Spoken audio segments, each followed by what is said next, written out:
nuestra segunda clase de la fase 1, semestre 2, módulo 4, que pertenece a musculoesquelético y piel, y nuestro tema es osteoporosis.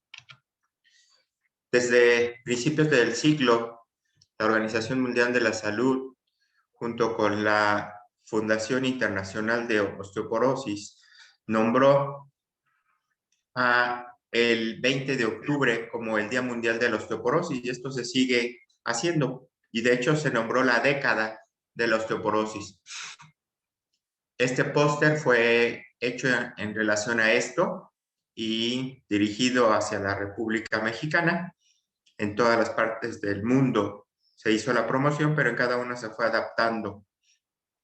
Y esto lo único que ejemplifica es que una columna, como es una insignia para nosotros, la columna de la Independencia que está en la Ciudad de México, los que estamos aquí en Celaya, vivimos y conocemos un poco, sabemos que también tenemos una columna de la Independencia. Bueno, pues es una columna que debe estar siempre derecha. Y aquí dice que la osteoporosis no te curve, algo a lo que no toda la población se ha acostumbrado, es que es normal considerar que hay una curvatura en la área dorsal de la columna y que esta se va acentuando a medida que va aumentando la edad, de tal manera que en la tercera edad, en la etapa de la vejez, o diría yo más bien la etapa de madurez, es muy común ver cómo estas personas tienen una curvatura espinal muy acentuada y se les considera pues, como algo normal. Pero este tipo de alteraciones que se van dando, pues justamente, como vamos a ver en el desarrollo del tema, se debe a la presencia de osteoporosis. Recordar un poquito lo que vimos de la fisiología y fisiopatología del metabolismo óseo, y la definición de osteoporosis está dada en relación a una interacción que hay de pérdida de masa ósea, alteración de la microarquitectura que aumenta la fragilidad, y eso nos da susceptibilidad a fracturas, fracturas con trauma mínimo. Como ven, esta es una definición adaptada, aunque se estaba manejando desde el siglo pasado, pero está adaptada para principios de este siglo para poderla entender. Aquí ya vimos que podemos medir tanto la masa ósea como la microarquitectura, pero lo que vamos a tener más accesible en la práctica diaria para evaluación de nuestros pacientes, pues es la medición de la masa ósea. La microarquitectura también la tendremos, veremos algún ejemplo, pero esto es un poco utilizado a través del medir masa ósea y tener un buen seguimiento y tener factores de riesgo. Para esto vamos a ver la fragilidad ósea y la presencia de fracturas. No es al 100% porque puede haber personas que puedan mantener una masa ósea, pero tengan una alteración de la microarquitectura y eso le esté dando la fragilidad ósea y eso le lleve a fracturas. De tal manera que podemos encontrarnos en la práctica alguien que evaluemos una masa ósea que aparentemente está en buenas condiciones, pero ya se haya fracturado. De ahí que la forma de presentación de la enfermedad básicamente va a estar dada por la presencia de fracturas, que no se nos olvide esto, porque es muy común oír dentro de la población, ay, me duelen los huesos, ya tengo osteoporosis, voy a empezar a tomar calcio. Y el dolor de huesos, pues hay que ir desmenuzando si realmente se trata de un problema óseo propiamente dicho por una fractura o son estructuras del aparato musculoesquelético que van a causar dolor y que estamos refiriendo a áreas óseas, que este es el común denominador. Una fractura, yo creo que algunos de ustedes ya han pasado por esto, quien se haya fracturado o quien haya convivido con alguien muy de cerca que ya haya presentado una fractura, que esto es de lo más común en nuestro medio, no sea por trauma mínimo, sea por un trauma significativo, pues van a saber que sí duele el que un hueso esté roto.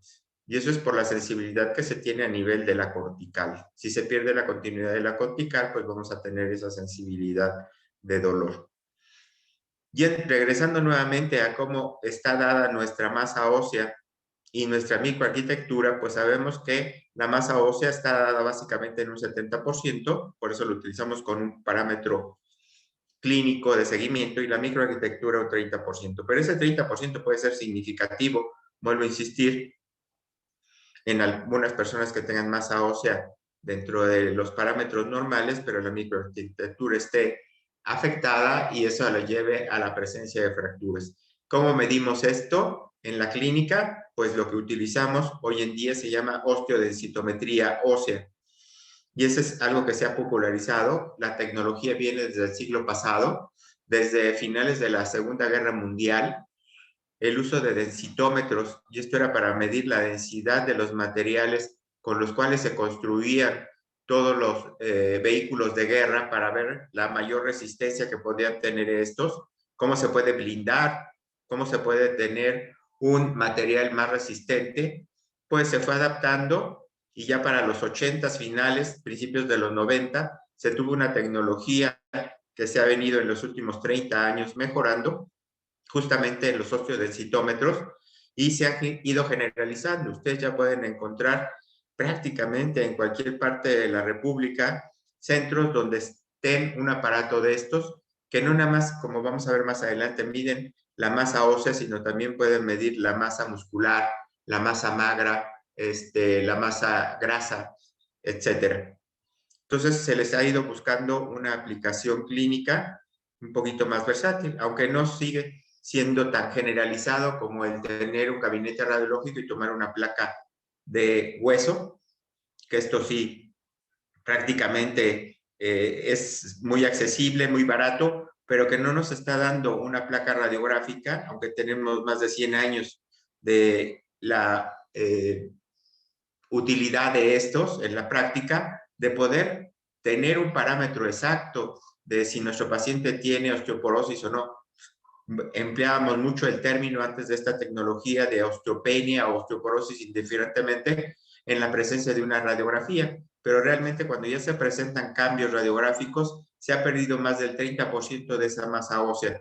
Así es que estamos perdiendo un estrecho bastante importante en el cual podemos detectar en forma temprana a nuestros pacientes. La microarquitectura la podemos medir a través de biopsia, ese es el estándar de oro, pero es un procedimiento invasivo, pero hay otros ya no invasivos que la tecnología nos ha permitido poder visualizar. Recordar cómo está formada la masa ósea, y recalcando un poco lo que vimos en la plática anterior, una masa ósea pico es muy importante consolidar desde la concepción en el seno materno, desde que es concebido un ser humano en el vientre materno. Desde ahí se va a empezar a caracterizar y a formar todos los órganos y tejidos, de tal manera que cuando nace un producto ya lleva cierta integración de ese sistema musculoesquelético y de esos huesos que van a ir madurando a través de la edad. Pero si tenemos una madre con un buen control prenatal, con un buen seguimiento, nace con buenas características ese producto, ese niño, pues desde ahí estamos engendrando una masa ósea pico que vamos a alcanzar entre los 20 y 30 años de edad. Así es que el desarrollo y crecimiento, la etapa pediátrica, la etapa adolescente y adulto joven, es muy importante poder hacer una masa ósea pico que se mantenga entre los 30 y 50 años de edad, antes de que venga el cambio hormonal, la posmenopausia, la posandropausia, donde la pérdida ósea va a ser significativa y puede ser hasta un 30% que se pierda nada más por este cambio hormonal. Es lo que se llama las mujeres perdedoras rápidas en los siguientes 5 años a la menopausia, que van a perder ese 30%. Y esto es una de cada 3 pacientes. Los hombres los hacen en una forma más tardía, 10 años después, alrededor de los 60, y también van a tener una pérdida de masa ósea, que si no tenemos una masa ósea pico muy bien realizada durante esos primeros años de vida, pues obviamente esa pérdida del 30% los llevará a una etapa crítica. Veamos ese 70% que se tiene que dar. Si se pierde un 30%, pues quedaría en un 50%. Y eso lo puede poner en la zona límite de fragilidad y son estas mamás o abuelitas, no sé, dependiendo, que están alrededor de los 50 años en esta etapa menopáusica, que de repente sufren un resbalón en casa, en el baño, en la cocina, meten la mano y ya se fracturó el antebrazo, la famosa fractura de Coles. Y eso fue porque estas pacientes ya estaban teniendo una fragilidad ósea. ¿Cuántas veces ustedes no se han caído o otra persona en condiciones normales puede meter la mano y no se fractura? Pero estas personas tienen mayor susceptibilidad. Así es que tomar muy en cuenta estos dos aspectos que van a ser factores de riesgo, como vamos a ver. Después, la pérdida de masa ósea por la edad, después de los 60 años, ya sea en pareja, en hombres y mujeres, y alrededor de los 70, 80 va a ser a la abuelita que vemos que dio un mal paso, un paso en un escalón, bajó de repente, apoyó la pierna y se le fracturó la cadera. O que tiene una acentuada deformidad de la región dorsal de la columna, lo que ya les mencionaba de ver a nuestros adultos de la tercera edad con una cifosis o hipercifosis dorsal. Hay otros factores de riesgo que van a inducir a que haya una masa ósea reducida, sobre todo vamos a ver endocrinos gastrointestinales y nefrológicos, que hay una mala calidad de hueso por alteraciones congénitas o factores extraesqueléticos por propensión a caídas. Las personas de la tercera edad van a tener otra serie de alteraciones que van a darles mayor probabilidad por la comorbilidad con la que coexiste todo esto y lo lleve a la presencia de fracturas. ¿Cuáles son entonces estos factores de riesgo? Les decía yo que la masa ósea pico se alcanza entre los 20 y 30 años de edad. La raza blanca caucásica lo hace de forma más temprana, alrededor de los 20, en cambio la raza negra lo hace de forma más tardía, hasta los 30 años de edad. Nosotros, que somos una raza mestiza, pues lo hacemos en un término promedio. El sexo femenino tiene mayor predilección por los cambios hormonales que conlleva y la presencia de menopausia en forma más temprana, la demencia y deterioros de la salud de comorbilidades, como les decía, que tengamos una mala alimentación con una baja ingesta de calcio durante toda la vida, y esto es, vuelvo a insistir, desde la gestación, desde que la madre no tiene una buena ingesta.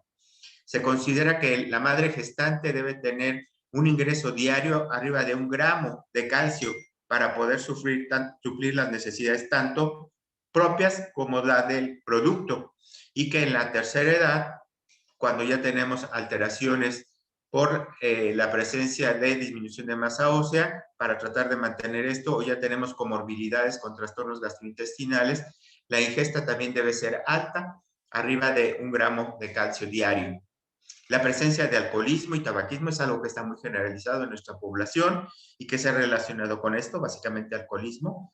Los problemas de visión, que se dan más en la tercera edad, que hay que corregir para no tener problemas de susceptibilidad a caídas. Las caídas recurrentes por alteraciones del sistema musculoesquelético. La debilidad muscular, secundaria a una vida sedentaria, que eso es algo muy común también en nuestra población hoy en día. Las alteraciones endocrinas, sobre todo las que tienen que ver con la mujer, retraso en la menarca, irregularidades menstruales, amenorrea inducida por el ejercicio, son las deportistas de alto rendimiento que tienen alteraciones muy comúnmente de este tipo. Las que son sometidas a histerectomía, sobre todo si son con oforectomía o sin ella, pero con oforectomía pues tenemos alteraciones que los llevan a una menopausia en relación a esto. Quienes no se les realiza pues todavía tienen un factor de protector, pero aún así se ha visto que es un factor de riesgo. La lactancia prolongada, que eso se utiliza mucho en nuestras comunidades. Hay madres que están lactando hasta los 2, 3, 4 años a sus hijos, y otras como las que ustedes ven enunciadas aquí. Veamos entonces los ejemplos característicos de estos y me voy a centrar en la parte del medio, donde los factores nutricionales van a ser los más importantes. Estas son áreas de oportunidad que tenemos para mejorar nuestra calidad de vida. No puedo hacer nada con la edad, ese es un factor que ya está ahí, pero puedo hacer mucho con los factores dietéticos, tratar de mantener una buena ingesta de calcio y sobre todo recuerden lo que habíamos visto de vitamina D, porque si no existe vitamina D, no hay una buena absorción, se reduce en forma muy significativa la absorción de calcio cuando tenemos deficiencias de vitamina D. Obviamente, ¿cómo vamos a obtener esa vitamina D? Puede ser de los alimentos, pero también lo obtenemos a través del sol. Y tenemos actualmente un miedo tremendo al cáncer de piel, por lo cual ya no nos exponemos tanto al sol, pero pues 10 a 15 minutos de sol en cuerpo entero, pues nunca caerían mal. Eso ayudaría mucho para la síntesis propia de la vitamina D.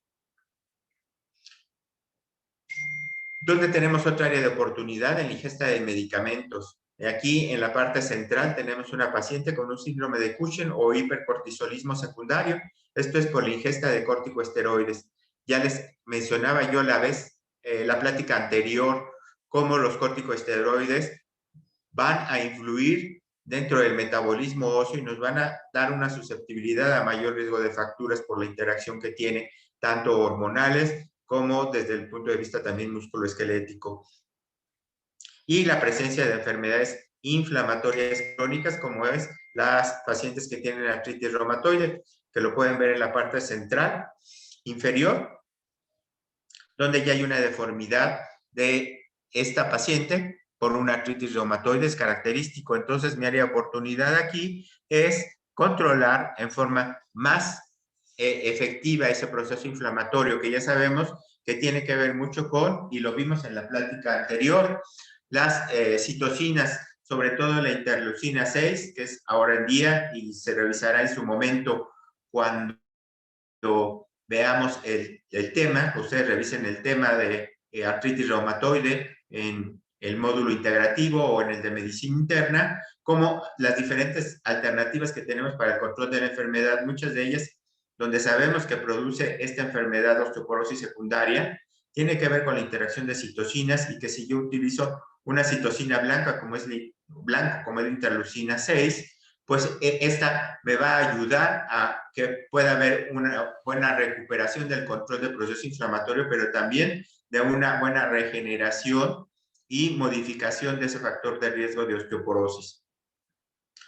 Otros que estos factores son modificables también, pues es la ingesta de alcohol, disminuir la ingesta de alcohol, el tabaquismo, les decía yo que esto está muy generalizado, aunque básicamente el alcoholismo es lo que está más porque interfiere con la absorción de calcio, y después la realización de ejercicio.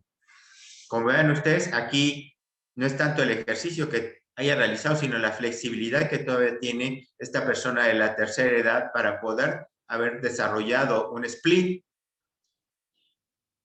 que eso no es tan fácil, lo puede realizar muy bien un niño, pero esto se debe a que ha mantenido una serie de ejercicios que le mantienen esa elasticidad. Y recordar que el ejercicio también hace que los músculos se fortalezcan y estos a su vez tienen un efecto directo sobre el hueso para tratar de mantenerlo en un buen metabolismo, un buen equilibrio entre osteoformación y osteodestrucción. Vayamos a la práctica diaria. ¿Cuál es el estudio que ya les mencionaba yo, que utilizamos todos los días para poder evaluar a nuestros pacientes junto con los factores de riesgo? Pues es la osteodensitometría o densitometría central o densitometría axial o poner las siglas nada más de DEXA, la conocemos. Es el método más aceptado mundialmente. Les decía yo que esto está desde los años 90. La tecnología viene del siglo pasado. Ya se conoce muy bien. Ya tenemos prácticamente 30 años de poderla usar. Pero hay que tomar varias cosas en cuenta para poderla evaluar. Número 1, se realiza básicamente en columna lumbar y cadera. Por eso se llama central, porque se va a hacer del esqueleto axial, aunque también hay las que se llaman periféricas. Vamos a ver ejemplos. Esta se empezó a realizar en poblaciones para sacar los valores normales, y esto es un método estadístico, recordarlo muy importante para poder tener nuestros parámetros de normalidad, y en sujetos de 70 años de la tercera edad. Entonces, mucho ojo con el tipo de poblaciones que vamos a manejar. Número 1, si es central, que sea de columna y cadera. Número 2, son personas de la tercera edad, arriba de los 60 años, y se hizo en personas de raza blanca.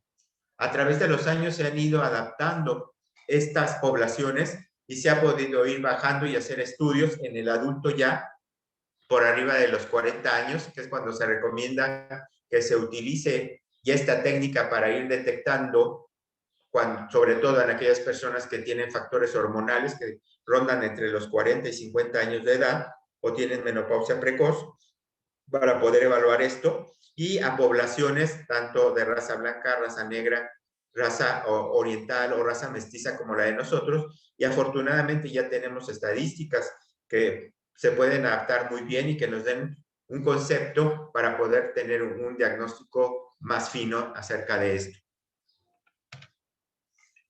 Este es el tipo de aparato con los que se cuentan hoy en día. Hay diferentes casas que se dedican a la realización de estos, de tal manera que también hay que tomar muy en cuenta qué tipo de aparato es con el que se está realizando esto, porque cada aparato debe tener una estandarización y diario debe tenerse un control.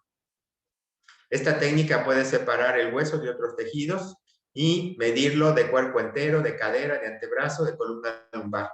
Es rápido, es preciso, es exacto, pero siempre y cuando diario esté realizándose una estandarización del equipo para poder saber cuál es su margen de error que tiene día con día. Tiene una baja dosis de radiación y tiene una buena correlación con el riesgo de fractura que ya hemos aprendido a través de los años. Pero tiene otro,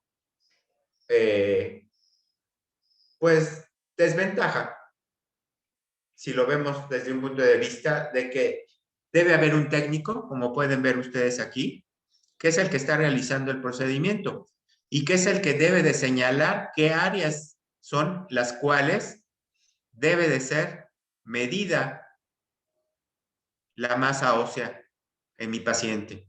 No lo hace en forma automática la máquina, la computadora. ¿Sí? Yo debo de centrar muy bien a mi paciente, como ven aquí, darle una posición adecuada y después hacer las mediciones correspondientes, de tal manera que es técnico dependiente el estudio.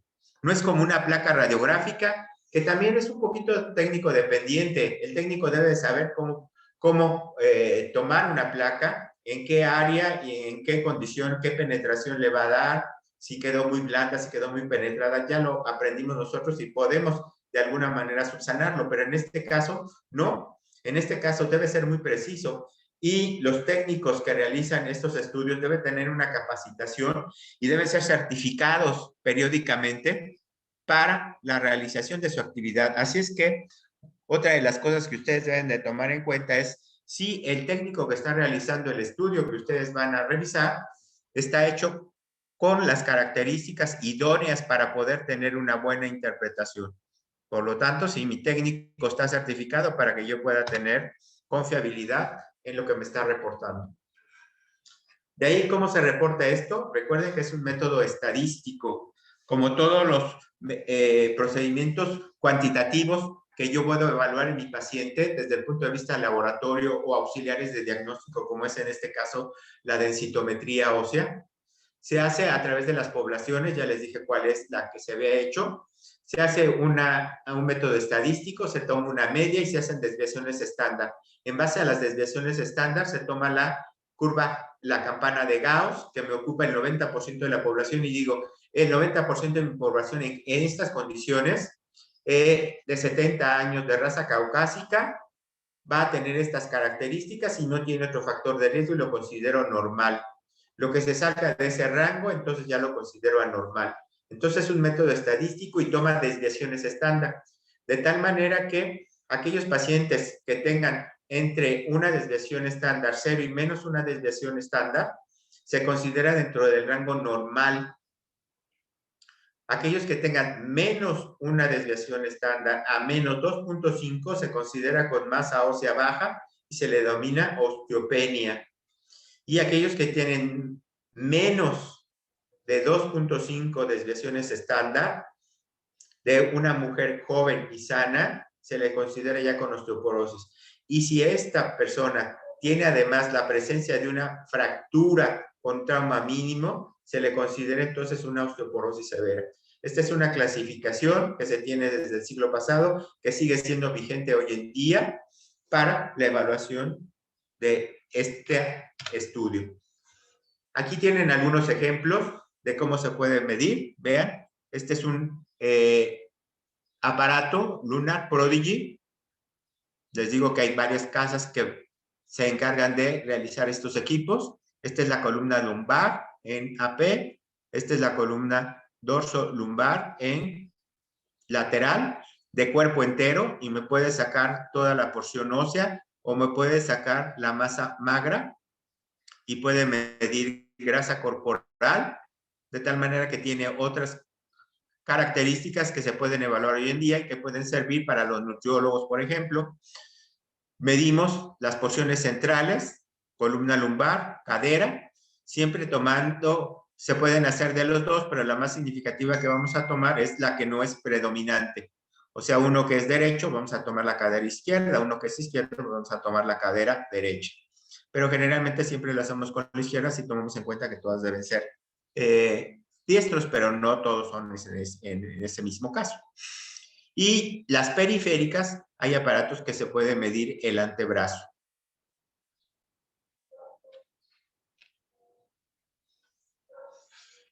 Dentro de la clasificación tenemos a todas aquellas enfermedades que nos van a poder causar osteoporosis, pero en un terreno patológico, como son los tumores. Y el ejemplo del caso clínico que les traje la clase anterior, donde era una enfermedad metastásica, los tumores óseos benignos, enfermedades metabólicas óseas propias, malformaciones óseas o vasculares, otras condiciones que afecten el aparato musculoesquelético.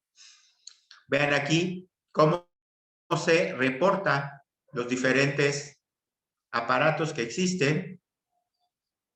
Son de diferentes estudios, centros que se han dedicado ahora, que se les denomina incluso centros de osteoporosis, de estudio de la osteoporosis, y en la República podemos encontrar varios centros.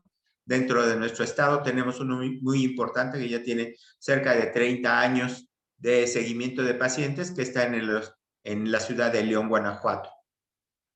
Fue de los primeros lugares donde se tuvo esta tecnología y se ha ido mejorando. Y cómo se hace el reporte del estudio, y vean cómo puede ser muy práctico si ustedes lo ven desde el punto de vista que este es un semáforo, donde el verde es normal, el amarillo es precaución y el rojo es problema. Verde, en este caso, es mi paciente está sano, amarillo está en la zona de osteopenia, rojo está en osteoporosis. Y el rango que me va a ir dando y donde me señala que mi paciente se encuentra en ese momento, me lo grafica perfectamente en esto y yo lo puedo ver aquí y después ver los datos de interpretación. Hay otros donde ponen una zona de intermedia un poco más en colores, pero significando básicamente eso. Y lo que hacen en azul es el seguimiento de la curva de las condiciones que dan de acuerdo a la edad y la presencia de las desviaciones estándar, pero sigue predominando el que exista el verde, el amarillo y el cambio hacia rojo, como un semáforo. Los periféricos, ya les había mostrado uno que es de antebrazo, en este caso este es el de talón. Hay tecnología por ultrasonido también. Estas son las imágenes que podemos obtener a través de esta. También se pueden hacer a través de ese mismo, periféricos de antebrazo. Las osteoporosis secundarias, entrando en la clasificación, como les decía, pues tenemos todas las endocrinas, hipogonadismo, hiperparatiroidismo, hipertiroidismo, hipercortisolismo, diabetes mellitus. Esto es donde entra la cortisona, pero pues se considera una enfermedad propia cuando la corteza suprarrenal produce mayor cantidad de cortisol, ¿sí? Y produce un síndrome de Cushing, que está descrito desde el siglo pasado por un neurocirujano. y el secundario es el que es inducido por la toma de corticosteroides en forma oral. La diabetes también está asociada y esto es algo que vemos muy comúnmente en nuestro medio, diabéticos. Los fármacos, corticosteroides, ya lo decía, los anticonvulsivantes y el uso de anticoagulantes, las neoplasias, otras, los pacientes trasplantados que cada día vemos con mayor frecuencia, desnutrición, mala absorción, la inmovilización prolongada, el alcoholismo, más importante que el tabaquismo, osteogénesis imperfecta, los pacientes con SIDA, con sobrevida a largo plazo. ¿Cómo se está evaluando entonces los estudios de densitometría? Aquí ven algunos ejemplos, tanto de los periféricos como de los centrales. Y recuérdenlo, son técnico dependientes. El técnico tiene que ver dónde va a medir exactamente la masa ósea para poder tener datos fidedignos.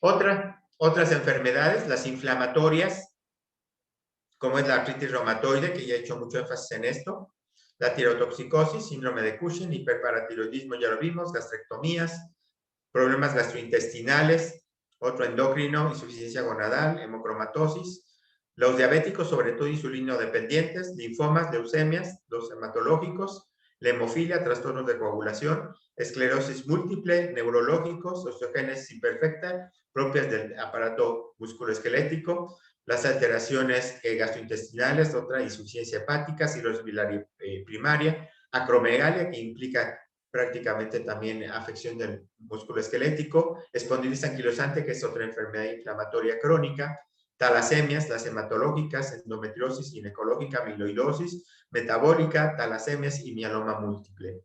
Vean ustedes entonces cómo a través de que ustedes revisen varios de los órganos y sistemas, el hueso siempre va a tener una participación dentro de esto, no se les olvide. Siempre piensen cuando están viendo una enfermedad, ¿afecta el hueso o no? La tecnología, les decía que nos permite poder realizar una imagen no invasiva, en este caso el microTAC me puede dar la microarquitectura trabecular. No es un estudio que se disponga en todos lados, es de investigación, sobre todo para ver los efectos de los medicamentos. Pero vemos como aquí hay una trabeculación normal y aquí vemos unas trabéculas disminuidas por osteoporosis. Drogas asociadas, sobre todo corticosteroides, ya hice mucho énfasis en todas estas. Ejemplos. Un paciente masculino de 78 años de edad con diagnóstico de osteoartritis y una automedicación con artridol. El artridol contiene un esteroide.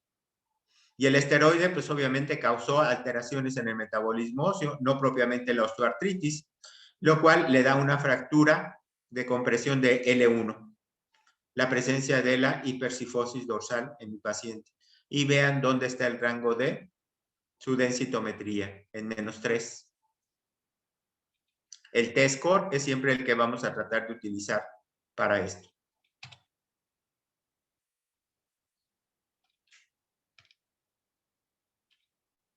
Hice algo mal y me fui hasta el final. Ya quise terminar, perdón.